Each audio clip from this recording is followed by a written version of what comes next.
I said the right thing. Cabbages is food and kings is a topic. I totally agree. Yes, sir, we're ready to go. Marsha, you can take over now. Yeah. Thank you, sir. Okay. I'll begin now. Okay. Hello, and welcome to Brave New World. Brave New World is a series of talk sessions about how the COVID-19 has impacted our country and the future that awaits us in these uncertain times. It is being conducted by We Speak and IIT Bombay Culturals. Today, we begin our first session on the topic, Understanding the Effects of COVID-19 on the Indian Economy. Our guest speaker for the first session is Mr. Kapil Sibal. Mr. Sibal is a Rajya Sabha member representing the INC.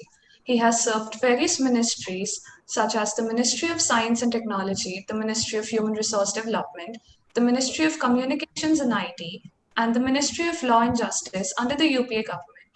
He has also served as the Additional Solicitor General of India and the President of the Supreme Court Bar Association. He is incredibly wise and experienced, hence would be able to provide us with numerous insights over the current happenings and the economic future that awaits us.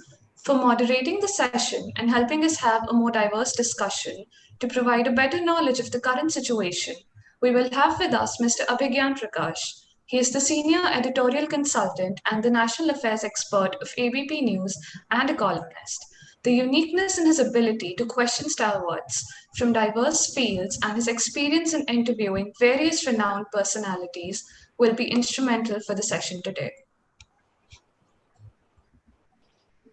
Thank you so much, all of you. As I said, one of the finest legal minds India has seen since independence, Kapil Sibal is, I don't actually, very difficult to introduce a man like Kapil Sibal. You don't really need to say much, but the important thing in this session, we'll focus on using Kapil Sibal's experience. He's been in the HRD, which we all know is directly linked to education. He's been in the IT ministry as well. So these are two aspects which make him a very important person to talk to all of you. And of course, he's one of the best known lawyers of this country.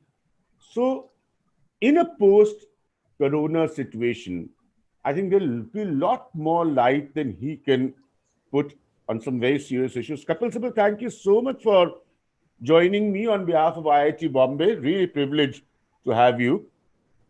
I'd like to start with one point. The most disturbing pictures we all saw during the corona crisis was those migrants walking across the country trying to reach their houses. That was part one. Now, part two also looks like, Kapil Sibal, a very big problem.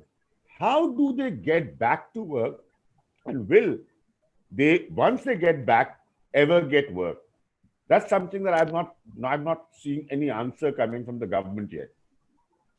Well, okay, let me just start off by saying that, in fact, it was a human tragedy of gargantuan proportions, seeing those poor people walk back hundreds of kilometers, some of them young, some of them old, some of them reached their destination, some of them didn't reach their destination, some went hungry, some didn't get food, some carried their their parents, one parent on their shoulders or on a bicycle. I mean, it was heartbreaking.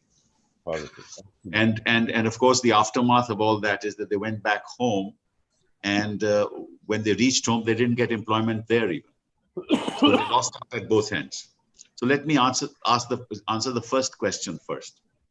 Right. See, I think the migration of labor within the country itself has a genesis related to poverty and caste. I was actually trying to analyze who are the people who are migrating and from where are they migrating. And if you really analyze that, you will find that most of them are from Bihar and Uttar Pradesh. And that also in certain select districts of Bihar and Uttar Pradesh. And if you look at the population demographics in those districts, you will find that most of them belong to the SC/ST backward community, actually SC/ST community, and the Muslims. Why is it that they are actually emigrating from those districts and coming out for work in Punjab and in prosperous areas? Probably because within those districts, they are not able to get employment. And they have a family to take care of. So in a sense, it is forced emigration. If you look at their condition from the area, it's not as if from all over the country, people are emigrating or migrating from one state to another. It's in the poorest of the poor areas that this is happening. So that itself is a tragedy. Why should that happen? Why should a single man in a family have to come to Punjab to actually make a living and send back money back to his family? There's something wrong within the environment in which he's trying to survive. So I think we need to address that question, which nobody has addressed. Nobody, in fact, is analyzing this. Now, I'm just interrupting, Kapil Sibal. Youngsters need to know, after all this, there was a skill development and all these kind of analysis and programs all of a sudden coming in.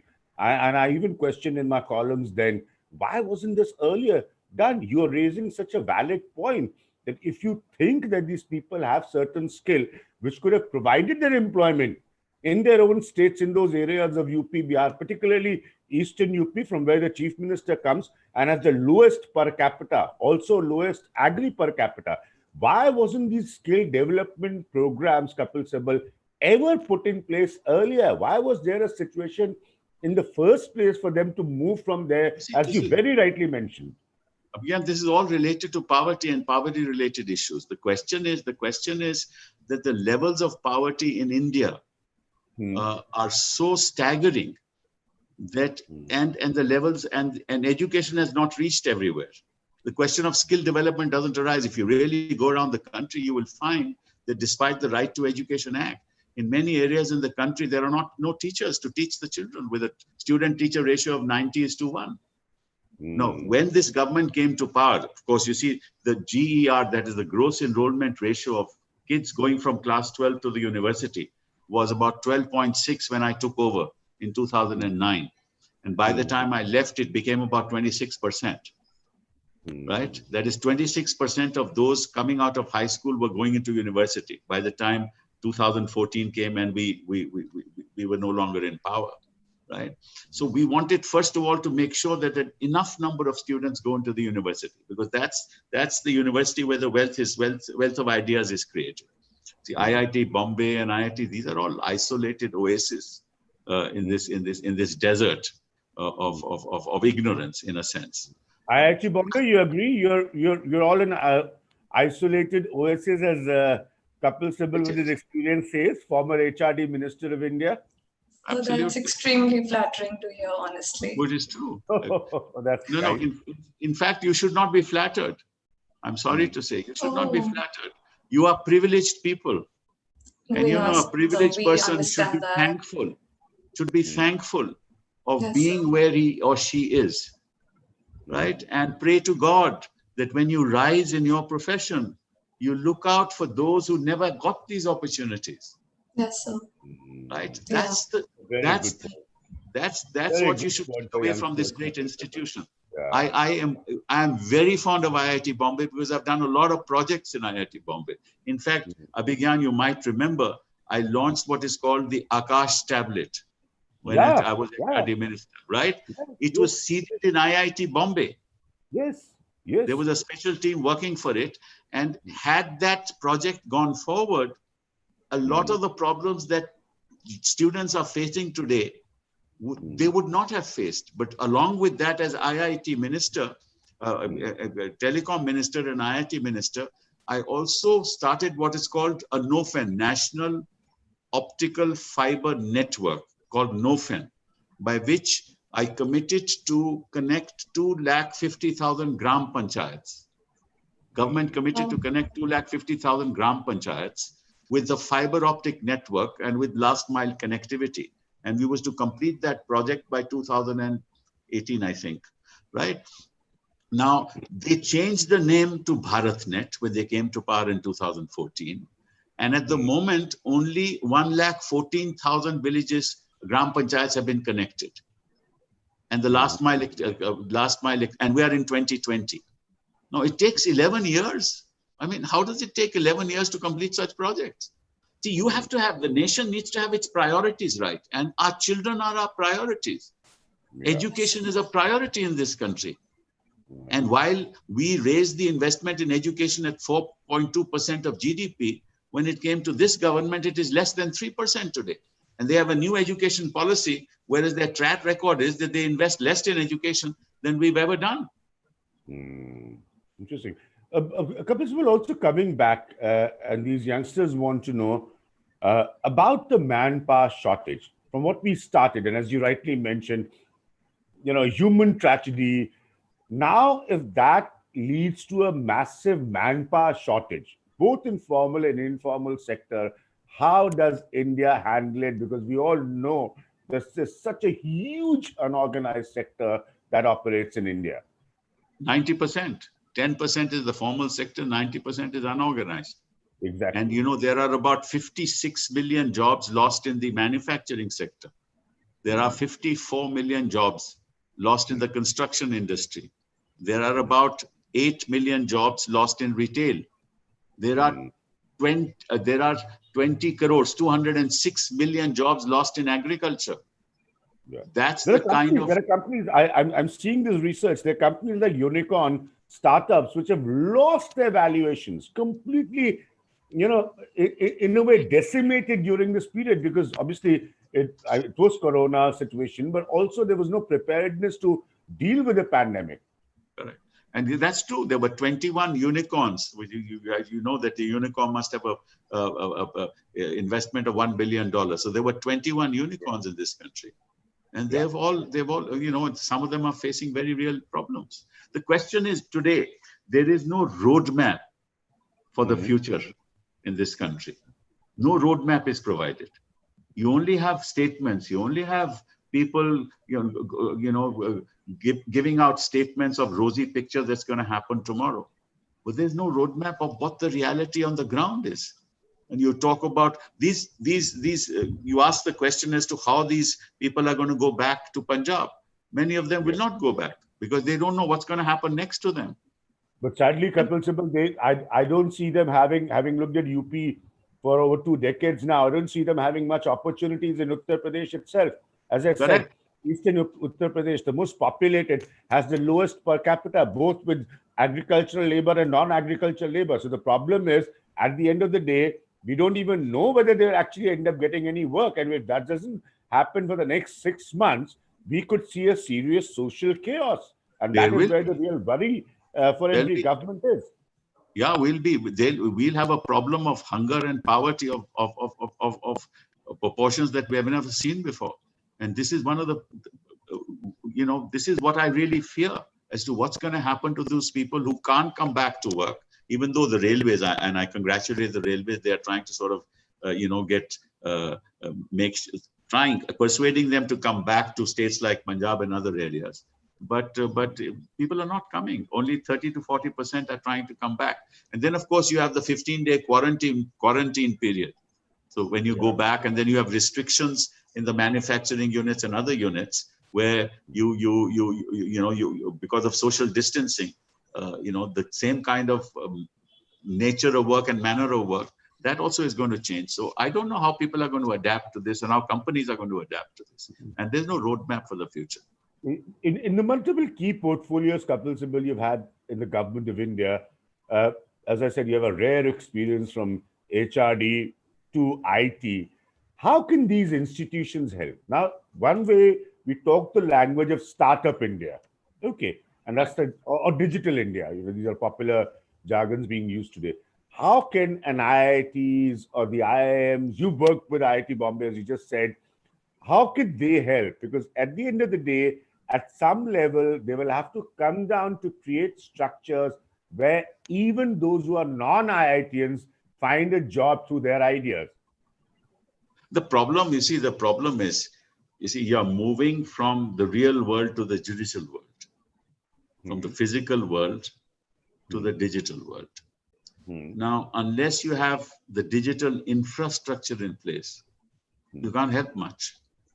And the digital infrastructure is not in place, unfortunately. You see, how many people in this country, for example, have internet? How many people in this country have broadband? Yeah. It's only 6.7% of the population so far. Correct. Yeah, And that's true. correct. And about 2.7% of the population have internet. About 6.7% have some kind of facility. Largely mobile connectivity. You're right. Absolutely. Correct. So what can IIT Bombay do if this is the level of connectivity at the ground level? You see, what we were trying to do was to make sure that the digital framework is in place.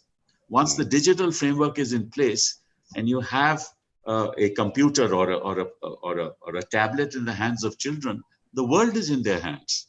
This was what the vision was, right? And then you could have actually created content, and IIT Bombay, IIT Kanpur, other IITs and other higher education institutions, Delhi University, could have created content for course material that would have gone along the highway to reach these students, right? It could even be through television, it could be through gadgets, but all that would have been possible had we ensured that the digital infrastructure was in place, but that's not in place. Are you saying that this is a serious charge on the government, because the government and the Prime Minister talk of digital India? Are you saying that so far the present government has failed to prepare the relevant infrastructure for digital India? This is a very serious charge, Kapil Sibal. Completely failed, not just failed, completely failed. Okay. As I told you, only 54% of the Gram Panchayats have this some level of connectivity. But then you have to have last mile connectivity, which has to be Wi-Fi. There are huge problems. Wi-Fi itself has huge problems. Then there's the issue of speed. You know very well. So what is the GBP? Those speeds are also very important. But let me ask you this, because I'm sure these youngsters would be very keen to know your view. Why would then even partial selling of a geo, now we're not talking about a company in particular, we're just talking of a partial selling of a geo to a Google or a Facebook, fetch some company such high valuations? Why would that happen, Kapil Sibal? Yeah, but that will happen because, see, what is prospective market? Okay. Those who have access to this, those who have access to geo, naturally would immediately go for it. But the question is, what's the content there and what's the reach? That's what we have to figure out. What's the reach and what's the content? Remember, you're talking about students who have to be taught. Right? You're not going to be able to teach students on a mobile phone. It's going to be very tough. It's going to be very. Yeah. So you're also then seeing that fresh graduates could, even with talent, have an unemployment problem, because the unemployment numbers it's about 140%. If I've done a program comparing the population rise to unemployment, and it's over 140%. So do you feel that irrespective of whether you have talent, your unemployment equation sadly does not change? It will not change, because even before COVID, the situation was very bad. Yeah, it was. I mean, forget about COVID. COVID, of course, has exacerbated the situation. But before COVID also, it was exceptionally bad. Unemployment rate was 7-8%. Today, it's 11%, 12%.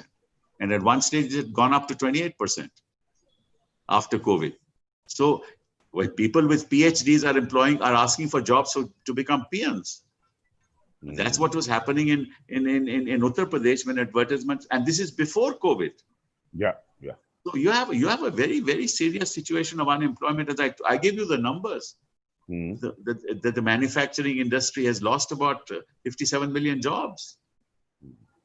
You made a serious charge in the government saying that it is not prepared a digital infrastructure. Everybody is saying it is digital India, digital India. The Prime Minister himself talks about it. Are we then saying that the big digital change we were supposed to be ready for, India was supposed to be ready for, we are not yet? This is basically, if I use a blunt word, propaganda here, Kapil Sibal? Of course, because this government has now been in power for the last 6 years. What priorities have they given to digital India? As I told you, BharatNet, I've just given you the figure. Only 1,14,000 villages have been connected with fiber optics instead of 2,50,000 gram panchayats. 55,000 villages are not without any connectivity. 55,000 villages are without connectivity in India. You talk about the remote areas in West Bengal, you talk about remote areas in Orissa, in other parts of the country. Where is connectivity? What are we talking about? So therefore, this whole thing, see, these are all programs that we started. They gave it a new name, but they never had the sense of urgency. They talked about it, but never had the sense of urgency to complete them quickly. And dumped projects which would have been beneficial to the country. You see? And which, all right, you didn't want a tablet like Akash, you could have given something else to the kids. You should have provided something else, and it could have been subsidized by both the state government and the central government. You see, education and health are the two important pillars for a nation moving forward. Without health and without education. Health gives you physical ability to cope with things, and education gives you the mental makeup to deal with the future. Last 2 points from my side, because I know the entire world, including you just mentioned health. Do you think there will be any kind of a breakthrough, maybe by a Bharat Biotech or whoever, in getting a COVID vaccine as far as India is concerned? Well, let's be clear on it. You see, again, this is all propaganda. The ICMR said that, look, all this will be done by August 15. I mean, it's ridiculous. But, they think we are illiterate people in this country that don't know, how vaccines are prepared and manufactured. Yeah, that's exactly, I'm asking you a straightforward question, because yes, it would you will not get a vaccine. With the fact that 15th of August, the Independence Day, you'll have a vaccine ready for India to fight or end the COVID situation. You will not get an vaccine till at least February, March 2021. Oh. Okay. And remember, you have to go through phase 1, phase 2. Then you have to go that's the last point I wanted to ask you, that even if you look at, and of course, Oxford is where the most serious element of research is what we're getting to know through news reports. We don't even look at the Israelis or others because they're all very hidden right now. Even when the stage 2 happens, when can it reach India? Because as you rightly said, it's a formula which has to be then manufactured and distributed. It will not happen overnight. It is not some online tablet you'll be going and buying and popping a pill and getting rid of COVID. So how much time do you, if we even assume in September or October, Oxford actually tells the world that we've cracked this medicine, how long will it take to reach India? No chance of it reaching India anywhere before March, April 2021. No chance. Even then, remember, we'll have to vaccinate 40 crore people. Yeah. Right. Where are you going to get the manufacturing capacity? Who's going to build those capacities?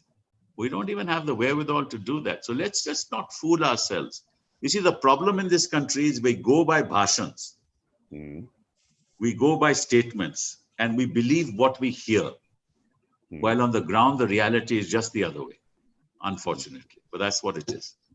Okay. One last thing, I'm not going to leave you without answering that. There's a lot of talk about you and your comment on the Ram Janmabhoomi. Would you want to clarify something on that? Oh my God. And this is vicious. This is vicious. They put up a fake tweet, which in quotes says that I said, which I never said, that I will commit suicide if the Ram Mandir is built. I didn't want to say that. I mean, very completely fake. Completely fake.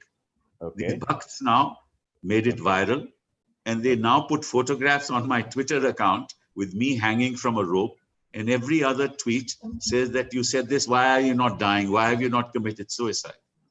I mean, what kind of country are we living in? And who is doing this? People who follow the Prime Minister.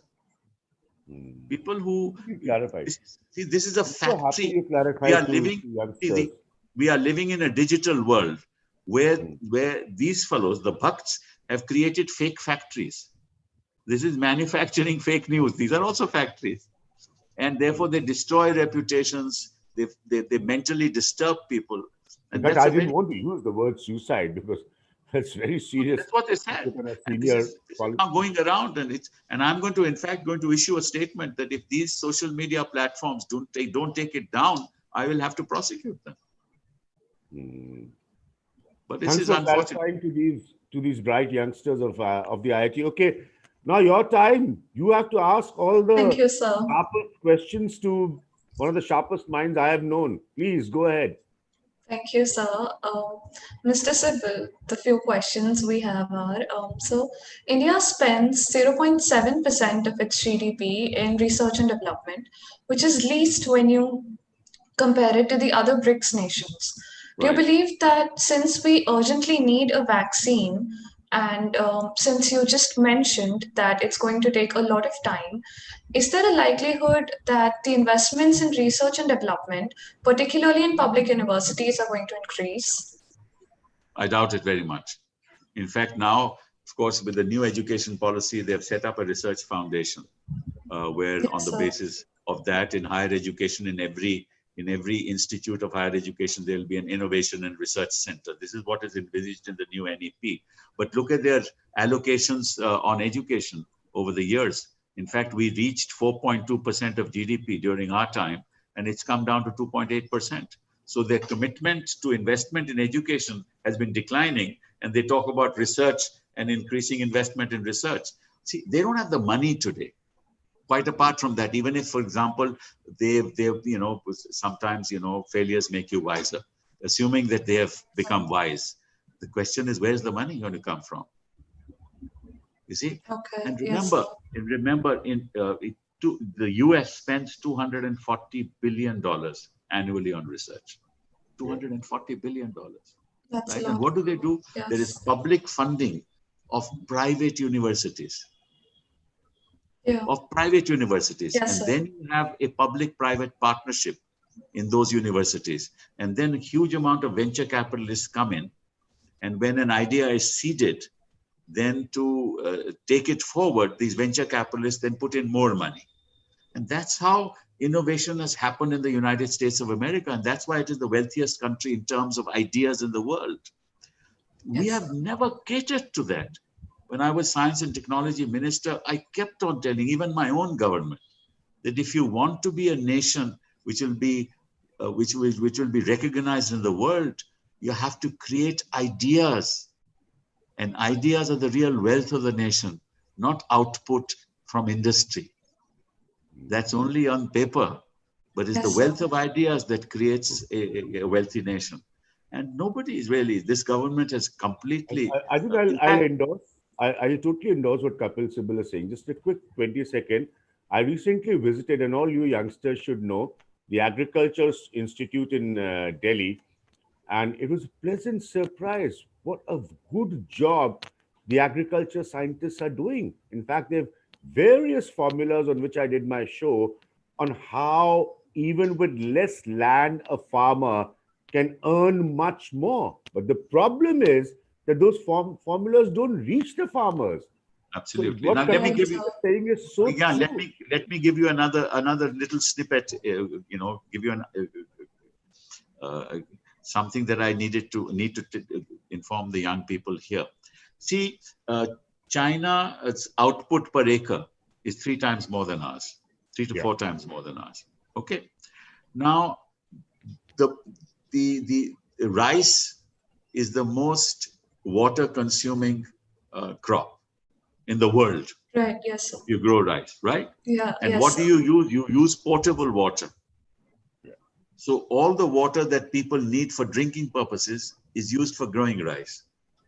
What you need to do massively through research is to find out how you can get the same output by using 1/3 or 1/4 or 1/10 the water resource, right? Right. Now, so you have to have a holistic view of how you want to create the future for the people of this country. But who is thinking of that? Who are thinking of Notbandi, who are thinking of GST, who are thinking of Ram Mandir and how to build it, and the Bhumi Pujan, which is fine. There's nothing against. I'm for it, right? All that is fine. But what about now that you've done all that? You've done 370. You've done Notbandi. You've done triple talaq. You've done all that. Now think about water. Think about electricity. Think about Yes, food. sir. Think about employment. Start thinking about people's issues instead of political issues all the time. Right, sir. Moving forward, another question that we have is that even though the restrictions have been slightly relaxed, in fact, in a lot of places they've been completely lifted up, the behavioral response from workers and consumers who are scared of contracting the virus, this is added to the stagnation of economic activity. How would you, in this situation, say that the future of work look like for particularly the unorganized sector, for the workers, and also for people who would be working from home? What would it look like?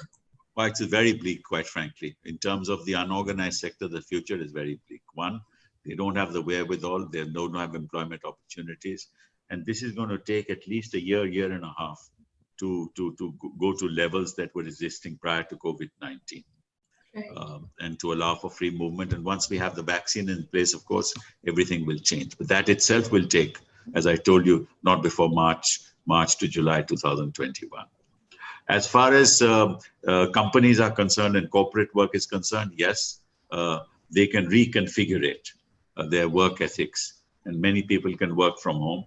And many businesses actually have done a lot of very good work in terms, say, take for example, Zomato. Zomato, for example, is now saying, okay, we'll provide you groceries, we'll provide you other things at home, because people were worried about contamination. But the problem, Kapil Sibal, is no one is providing jobs. There are people who've used smartly COVID to also lay off people, which is a huge issue. This is the problem. Zomato, I'm sorry, can only be workable when you have money to feed yourself. The problem is, I'm not putting it on the companies. All I'm saying is that this period has also been cleverly utilized to lay off people, to restructure organizations. Now, on one hand, you don't have job. On the other hand, even your service sector, the great savior for India. Remember, your period, 2008, when Manmohan Singh was Prime Minister, the greatest sector that performed in India was the service sector. A lot of these young kids could go into that tomorrow. Even there, the retrenchment is happening, which is where the worry is. Abhigyan, there is a conundrum there, the conundrum is the following. India is a country where we have a population of 1.3 billion, right? So therefore, physical labor is essential for employment, right? Because all of them are not educated, right? Now the world is moving towards automation, which is reducing physical labor, right? Now, a lot of companies in India need to move with the world. So they need to adapt automation and artificial intelligence to be able to be competitive in the global community. That means lesser jobs. So the IT sector is reducing jobs. And the other sector, which is the non-IT sector, doesn't have jobs. Yeah, like banking. So you have a double whammy. You have a double whammy that you have to face. And this is a very serious national issue, again, that nobody is addressing. Please understand the conundrum. So you have now created SEZs for the purposes of setting up and giving them, a tax benefit of 15% rate of tax if a new SEZ is set up. But the question is that you need skill development for new jobs. The education sector doesn't provide that skill development. So people, even in the Western world, people are re-educating themselves to be able to cope with the new technologies. But here, people don't know the basics of technologies. I mean, I'll give you court experience. When I can certainly use a computer, use it for video conferencing with judges in court. But what about the district courts? What about Mufassal courts? Where is the infrastructure there? So we live in an elitist India, in an elitist world with elitist dreams.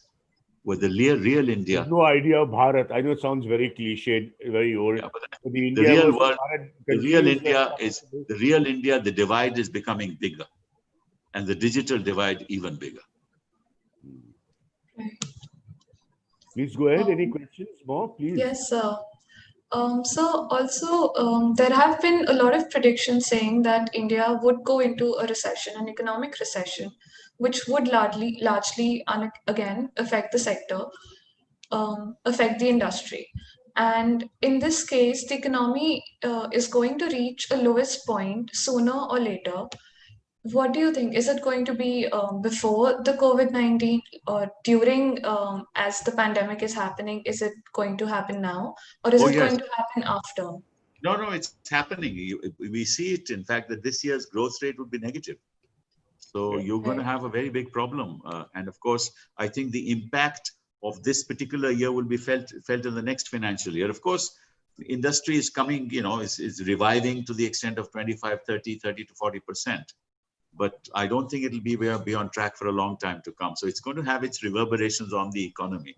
And in the absence of employment opportunities, I think India is not going to grow at a reasonable rate.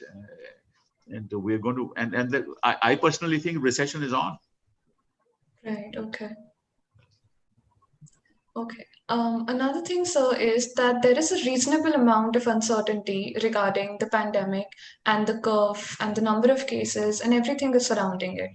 Now, does this uncertainty affect the policy making or the decision making that is happening in the country?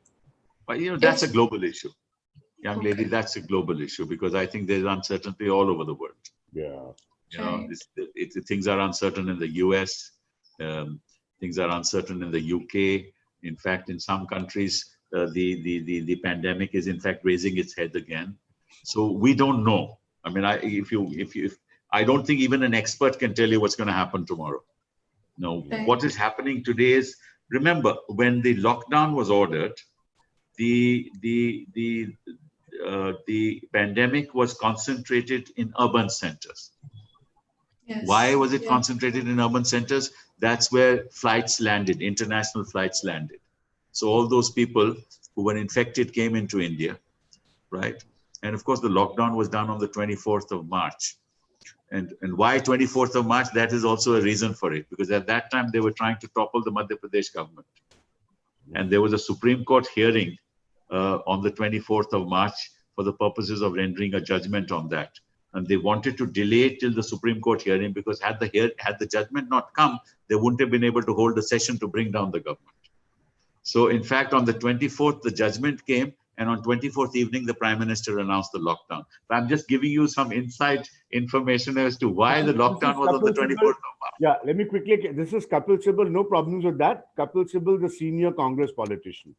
So that's all right. Yes, sir. But you know that's Yeah. fine. But you must know that the timing was consistent with the Supreme Court order. Why it was Yes, consistent? sir. Because we knew as far back as the end of January, the WHO had already announced that it was a pandemic. And by February, we knew everything. That why was it delayed? Why was the lockdown delayed till 24th of March?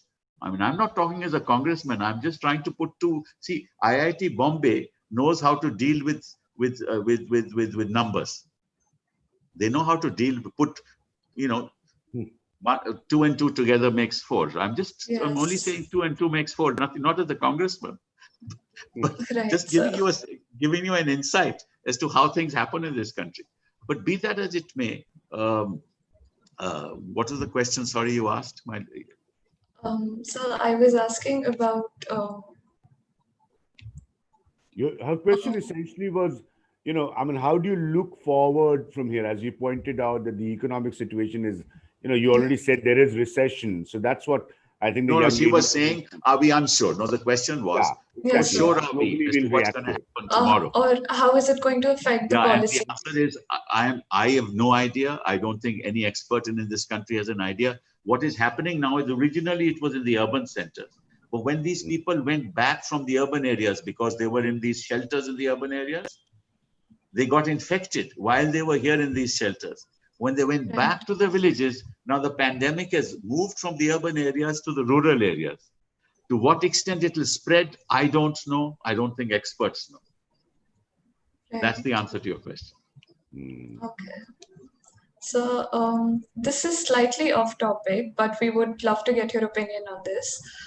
Various scientific studies have shown recently that the occurrence of pandemics is going to increase in the future, which is again a result of, as you just mentioned, urbanization and connectivity.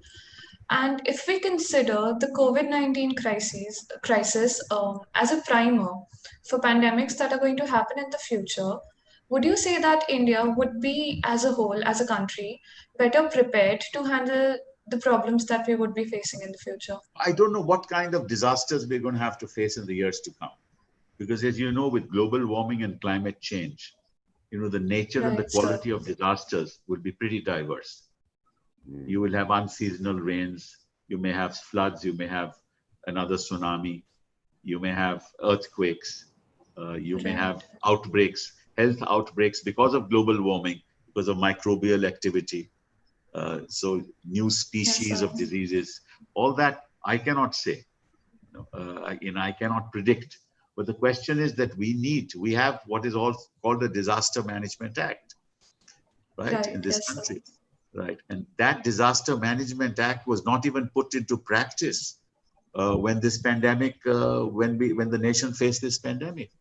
Because the Disaster Management Act talks about a national plan to deal with the disaster, and a state plan to deal with that disaster, and a district level plan to deal with that disaster, if it's a national disaster.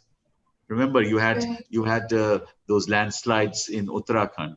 Yes, sir. Remember, ultimately, who saved us? It was the mobile phone that saved us, because the mobile phone could connect people who were in pain and in difficult situations pursuant to that disaster. But that was limited to Uttarakhand, right? Then you had the tsunami, which is limited to the coastal areas, right? And then we had a tsunami warning center that I built in breakneck speed, and it's one of the most modern centers in the world. And now we can predict the tsunami. It's perhaps as good as any center anywhere in the world.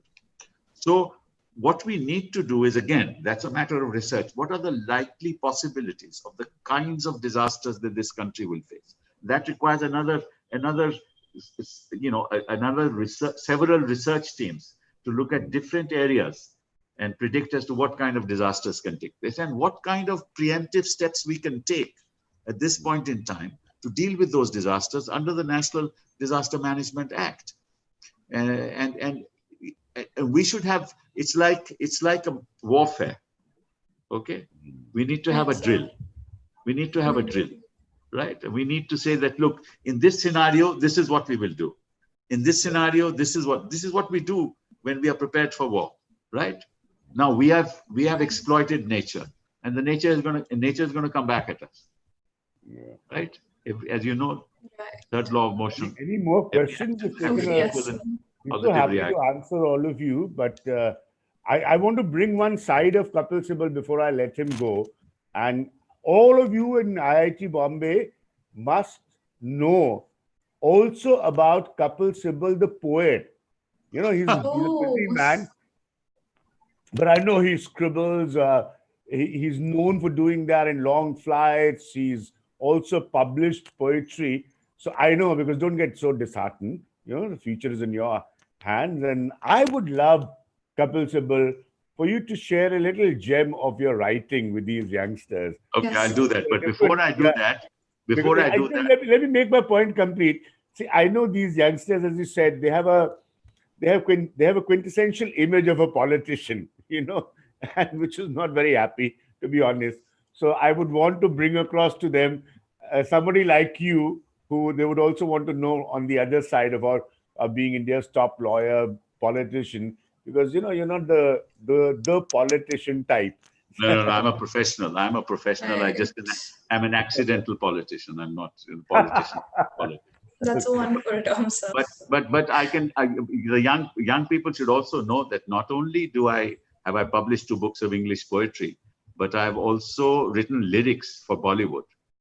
Wow. So what songs? Wow. Right. I have an album with Rahman called Ronak. Wow. Which you will find on YouTube. If you just put in Ronak, Kapil Sibal and Rahman, you will find that album. I've also written songs for Bollywood, and there's a movie called Shorgil, which had my lead song. Yes, sir. Right? Tere Bina, it's called, right? And that's a song written by me. That's a song written by me. A little hum, Kapil Sibal, kam se kam sunaiye, 2-4 lines. It is that you want my students to be there, or if I start singing, they just run away. So I don't want that to happen. No, sir, that won't happen at all. But if you want to... They're captive audience right now. If you want me to, all right. I've written a recent poem in Hindi, which I'll share with you. Okay. Yes, sir. It'll be our pleasure. It is today's India. All right. It says, किस किस का सहारा लो, किस किस का सहारा लो, कानून तो हथियार बन गया है. किस किस का सहारा लो, कानून तो हथियार बन गया है. अब तो शहर में बेकसूर गुनहगार बन गया है. वाह, क्या बात है.